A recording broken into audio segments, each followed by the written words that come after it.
आंदोलन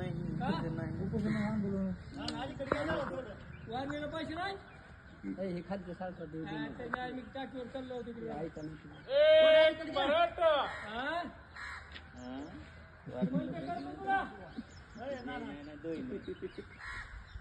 दावा अलीकडे लोटा दावा दावा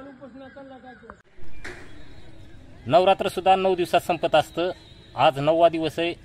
मनोजदादा जरांगे पाटील या ठिकाणी उपोषणाला बसलेले आहेत आणि सरकार तिकडं काडी मात्र लक्ष द्यायला तयार नाही आहे। मराठ्याकडे अशा प्रकारे दुर्लक्ष करणं, मराठ्यावरती दुजाभाव करणं हे सरकारला पटणारी गोष्ट नाही।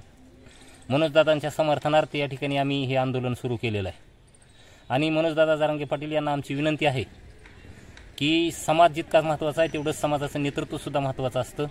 दादा तुम्ही उपचार घ्यावेत आणि शक्य असेल तर उपोषणसुद्धा सोडावं।